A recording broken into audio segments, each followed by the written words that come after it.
What's going on, everybody? Michael Silva here. You're watching the Daily Stock Market Brief. This is the show that I bring you Monday through Friday. If it's your first time here, high five. Welcome to the show. Subscribe, like, would appreciate if you did so.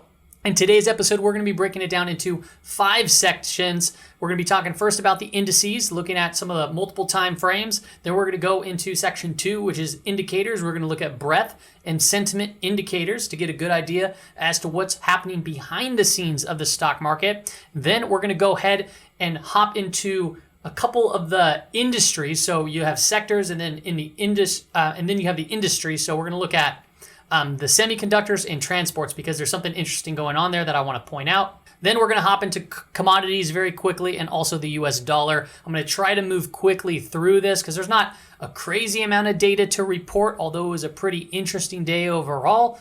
Let's go ahead and get right into it.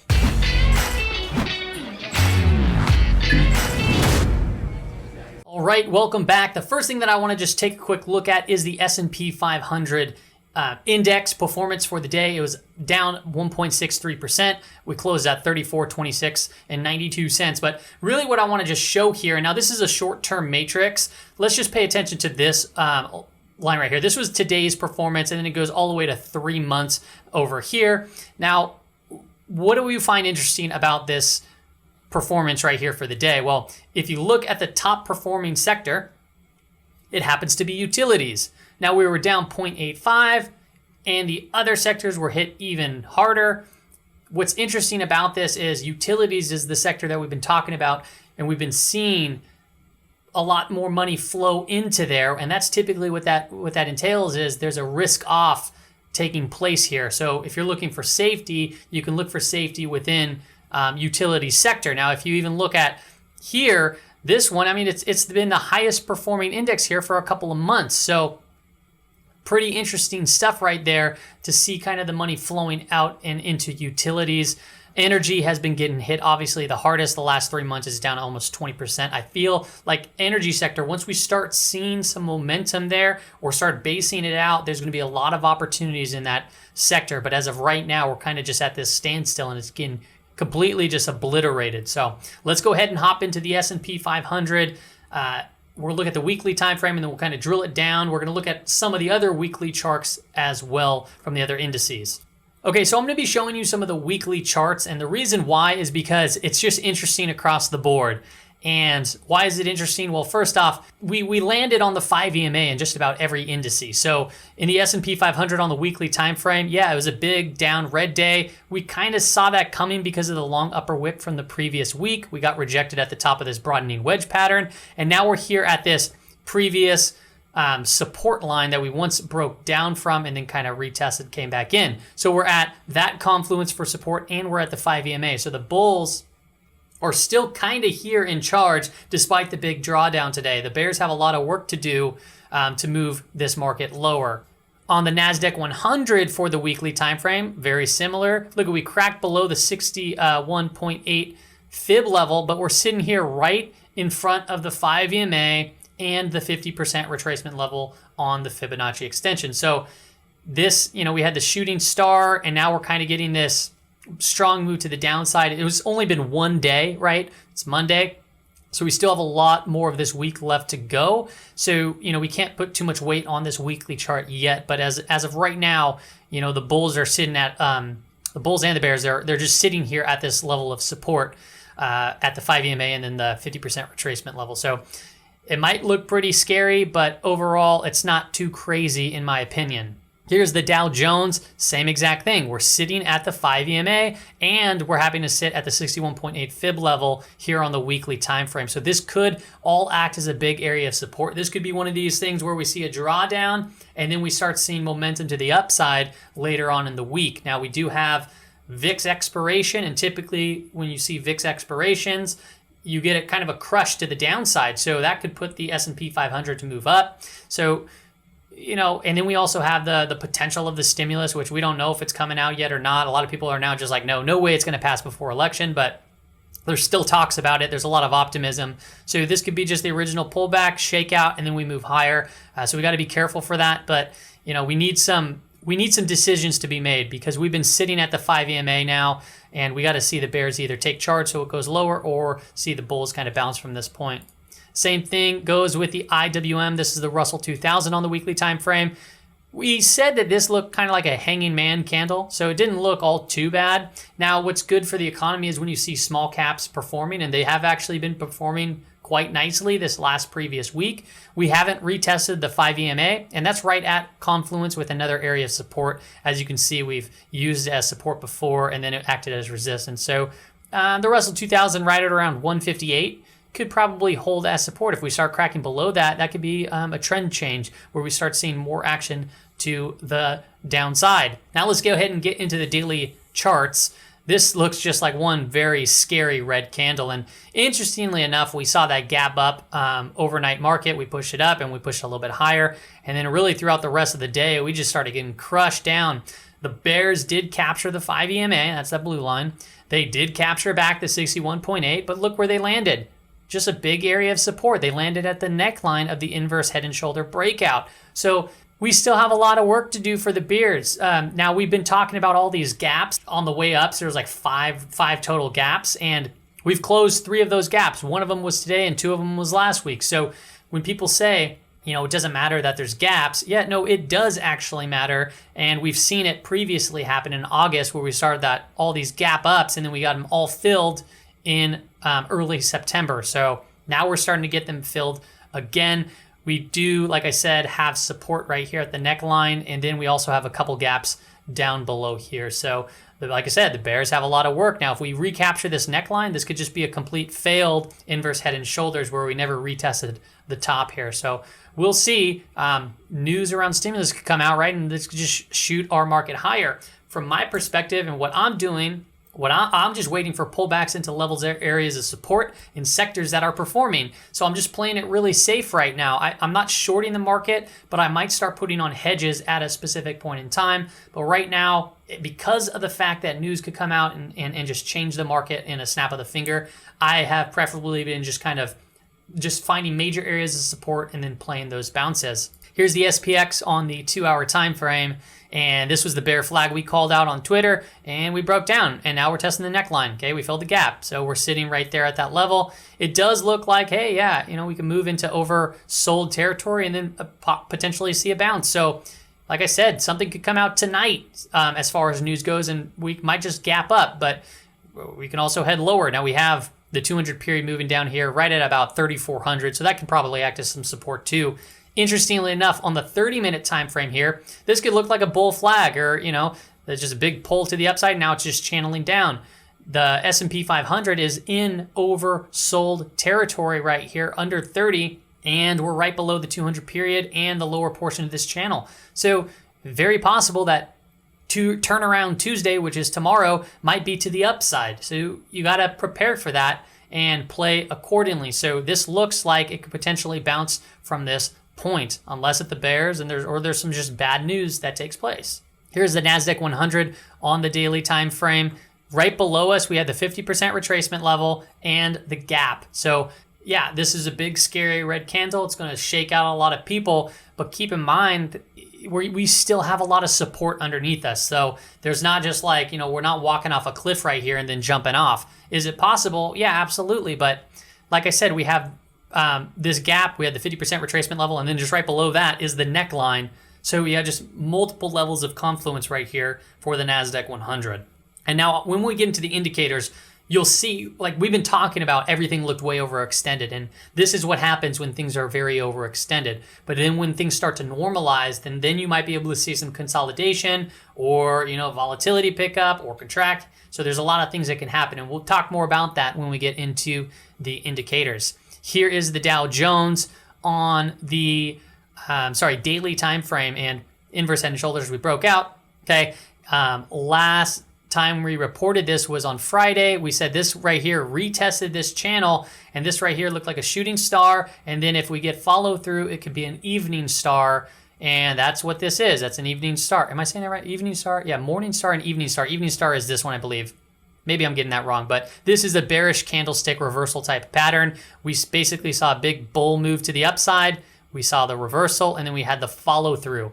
However, keep in mind, even though it's a bearish type pattern, it's right by a lot of confluence. So we have the neckline, we have the 50% retracement level. So we have just a lot of support right below us. Now, most of these charts I haven't shown yet, but they're on here. But the MACD, if you look at the MACD, it looks like it could be potentially losing some steam and crossing over. Now it's still way above zero, so that doesn't mean it's a bearish trend, but keep in mind when these things cross over, that is a bearish cross. All right, so now is the time we talk about our indicators. We look at sentiment indicators and market breadth. And sentiment indicators just allow us to know, like, what's the market think? Or do they think that we're going to be bearish or bullish in the future? And then we have breadth indicators that tell us, it takes history of data and it tells us, can the market, is it overextended on the buy side, or is it potentially overextended to the sell side? The first one is the VIX that we'll talk about, and still we're in this inverse head and shoulders pattern, and we're starting to see an uptick, and we started to break above this trend line that I said. Now the 200 period is still above us, but if we get follow through, this can get very punchy up to about 35. And if we start breaking the neckline, we can definitely see the S&P 500 move much more towards that 3,200, 3,100, even potentially 3,000 level if this really starts spiking to the upside. So something to watch here. Still really within this channel between the 50 and the 200. So yes, it broke over this trend line, which we talked about on Twitter, but it still has a little bit more room to go to really qualify this as a full breakout here. Here's the NASDAQ the NASDAQ 100 bullish percent index. This allows us to see, how many stocks are on buy signals or sell signals based on these point and figure charts that look like a gigantic tic-tac-toe board. And really what we use this for is when it gets overextended to one side or another, either way up here or way down here, we say, okay, the market is either saying this is way too bullish or way too bearish, and we use it as a contrarian indicator. So when it reached up to 85, we said, well, not only was it 85 here, but it was above 70 on the RSI. We're like, okay, yes, everything's on a buy signal, so this could be bullish, but from the contrarian point of view, it's overbought here and overextended over here. So that, to me, looked like, hey, we can probably start seeing some sort of a pullback. And we got the pullback. Now we're starting to see it come back down a little bit more to reality.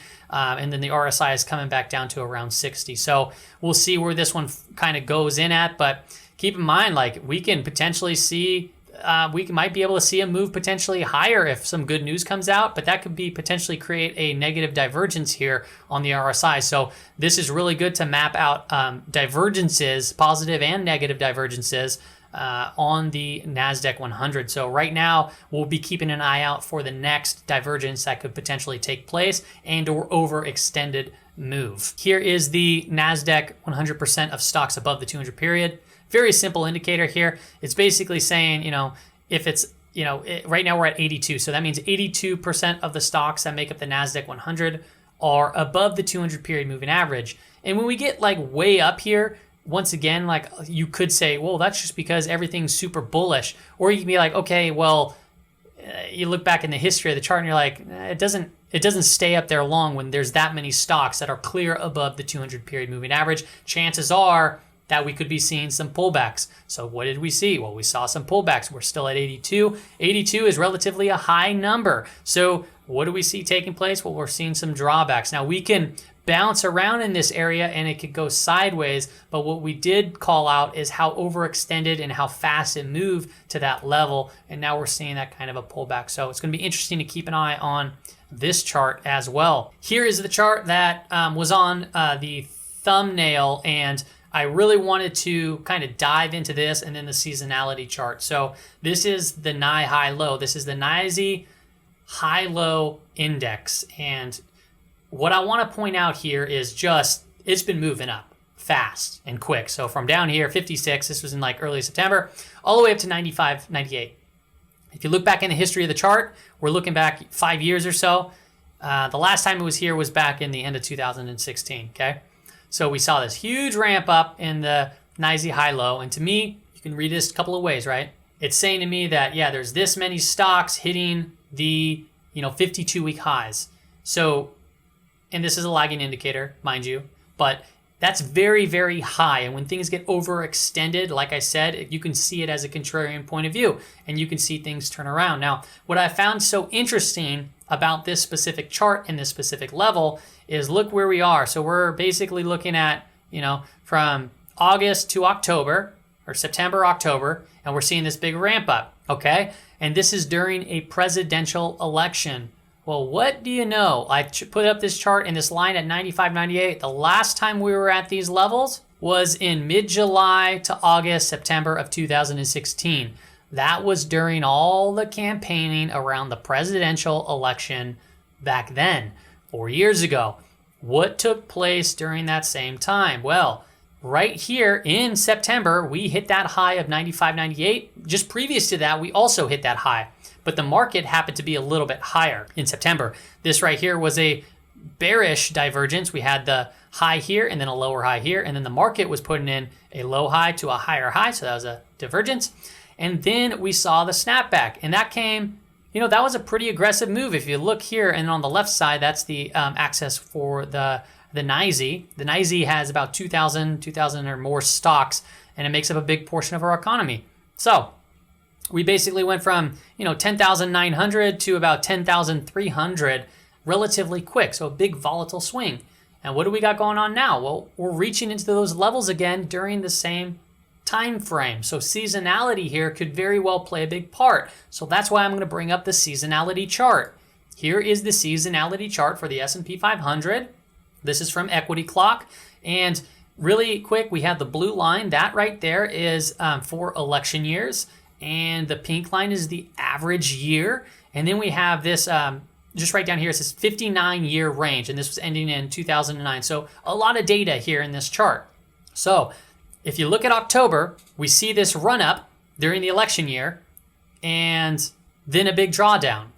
So interesting, we broke through the inverse head and shoulders on the S&P 500 and many other indices. We got the run up here just past mid-October. And right now we're October 20th. So this lines up pretty darn good. And now we just had a pretty big downdraft day. So, it's interesting. Everything's kind of lining up from a seasonality perspective. And when you even take into consideration the high-low index, which we just talked about right here, it's very, very interesting data. Let's go ahead and go look at the NYMO. Here's the NYMO. We've been talking about this. We were talking about the sharp increase. First off, we were actually talking about how it was making a super high right here on negative breath, very similar to how, what took place in 2018. And we saw the sharp increase. And what do you know? We're printing a negative breath very quickly from up here to down here, minus 22, saw a big downdraft today. So is this going to continue to pull us? And is it going to play out like we see here in 2018, where we had this, pull down here, we had a pull down here. Then we saw this ramp up, then we saw this ramp up. Then we saw the drawdown when it spiked down to negative breath. We're seeing it spike down to negative breath. Is that going to bring us back down to 3250? It very well might. It's looking like it is so far, and we've been talking about this for a while. However, the difference between then and now, which actually there was some interesting stuff taking place towards the end where we started I think that was when we started the repos. I could be wrong. And that's when we started really seeing it ramp up. So we might very well get that stimulus deal or some sort of news headline. There's just a lot of uncertainty out there. But if we get the kibosh on the stimulus and there's really no other good news around the vaccine, this is all setting itself up for another leg lower. All right, it's time to go talk about the industries now. Now we looked at somewhat of the sectors, and then we looked at the indices, and now we kind of just want to look at, I want to look at the SOX index, which is the semiconductors and the transports, and I'll tell you why here in just a moment. The first one we're going to start off with is the SOX. Why am I looking at the semiconductors? First off, semiconductors make up a large portion of the NASDAQ. So when you see the semiconductors perform extremely well, you're going to probably see the NASDAQ do just as well. And as you can see, we had this big, sharp decline. That was the March, and then we saw it ramp up. And this looks just like a chart, just like the NASDAQ 100 and the NASDAQ composite. So what I've mapped out here a few days ago, or weeks ago, I should say, is the divergences. And when we have divergences, you see drawdowns. So you can see a bunch of them. You have, higher highs here, then you have lower highs there, and then you saw the big crash down. You saw, lower highs here, higher highs there, negative divergence, boom, crash down. Here was a positive divergence. You had higher highs, but you had lower lows, and then boom, you saw the ramp up. What do we see going on here? Well, we see lower highs on the RSI, and we see higher highs on this index. So we're starting to see a couple of days of drawing down. Very possible to see this thing come down to retest this 50-period moving average. I don't see why not. You see this MACD really strongly putting in a curl right there. This can very well send us lower. So what does that mean for you? First off, if you're in certain tech stocks that use semiconductors, you might want to consider taking profits and or looking at various charts to potentially, one, short if it's getting kind of extended into the range. So I've looked at, I think it was AMD, ADI, NVIDIA. All these charts look like, when you pull them up, they've been pulling back. And according to this index, if we get continued drawdowns, we're going to see those stocks as well, obviously, sink down. They make up a good portion of the semiconductors. So that's semis. Here is the transports. And transports is made up of, you got airlines and, a bunch of other stuff. Airlines are one of the bigger ones. And really, it's just the same situation. We had a bearish divergence. So we had higher highs on the index, but then lower highs on the RSI, and then boom, to the downside. We're seeing it again here, and we pointed this out, and now we're seeing it pull back a little bit.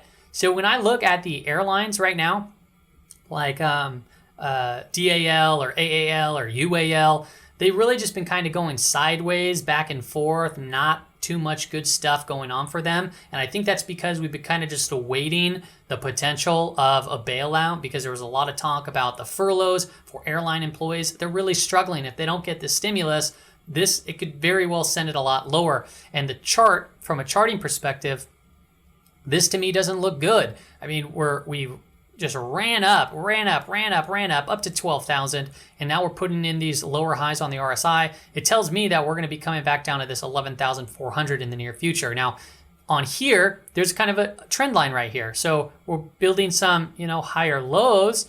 So if we start cracking below the 50, that can very well shift the momentum and change the look for these Dow transports. So what does this mean for you? This means if you're looking for opportunities to potentially short, you can look at individual stocks within the transport index that have been beaten down. And then you can look that they might be about to break a main area of support, or if they start breaking it, it could follow along with this index. So you got to use this to your advantage to help kind of map out and find individual stocks and so forth.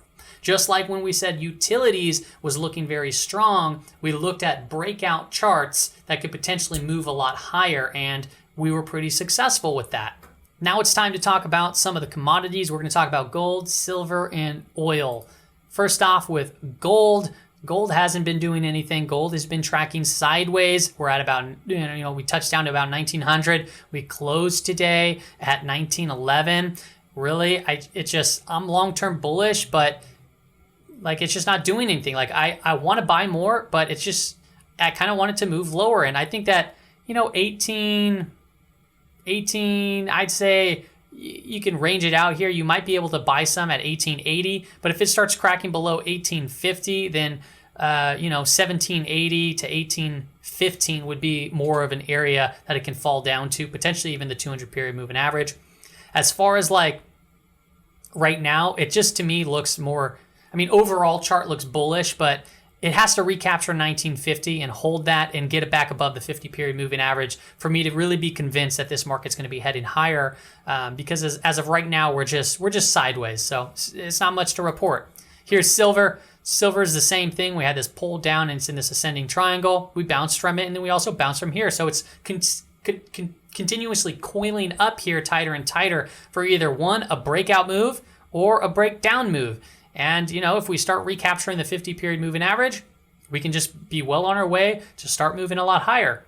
If we start cracking below it, look out below. We can come easily test the 200-period moving average right around $20. So got to watch out for that. Here's oil, light crude oil. This is WTIC. This gray box, consider this the range as far as where the price has been trending. And we saw this bullish divergence, double bottom, and then we basically saw a higher high being placed in, and then we came to the top of the range. So we're here at the top of the range. To me, this is not a buy opportunity. This, to me, Either one will pull back down or we can potentially break out. But right now, it's been quite stagnant since June, really. It's just been going sideways for June. So there's something brewing in the markets, and I think a lot of the big markets had just been kind of just tracking sideways, other than like the tech sector, right? But when you look at gold, when you look at silver, when you look at oil, when you look at the dollar, you see basing patterns and you see consolidation. So basing patterns, consolidation, why is this happening? Well, we have the presidential election coming up, right? We have people just waiting to see what the stimulus deal is. Who's the president? Is there a vaccine? So the market's waiting, and I tell you what, when the news comes out, when it's validated, when we have answers, when there's certainty, the market's going to make a big move. The market makes big moves with certainty and even uncertainty at times. So all we can do is be really prepared. But as right now, if we're not breaking above 42 and heading higher, I think we're just going to continue to bounce around within this range, until further notice.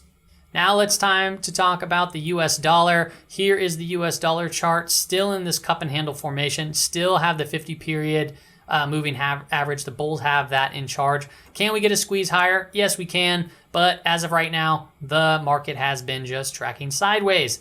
So really, we're not going to... The trend isn't going to change here until we break below 92, and then that's going to be bearish, or we start breaking above 94.50, and then, or maybe just even call it 95 at that point. We got to get a close above 95 to make it for bullish. So as of right now, we're range bound, kind of building a basing pattern though overall. So this looks like the bulls, could take charge as far as this trade goes, but when you zoom out, the context is overall pretty bearish. So what's going to happen? Not too sure, obviously, but as I see it right now, things are looking a little bit more bearish than bullish, even though the bulls are still kind of like hanging in strong. So what can we do as traders and investors? Well, the best thing that we can do, that I'm planning on doing as well, is I'm looking for areas of opportunity within individual sectors and industries that set up for good breakout patterns or pulling back to a main area of support. That's all I can do at this particular point in time. I am not shorting this market because of the fact that some news could come out and it could just kind of ramp me. Now, I will short the market if I can get in a very nice long position from a lower level, and then we get way overextended, and then I'll start placing short positions. But as I see it right now, which by the way, that's kind of like called collaring. So you can be way down here and go long, and way up here and go short, and then you scale out when your position kind of ebbs and flows. So that's all I got for you on today's Stock Market Daily Brief. Thank you for watching, and have a good day.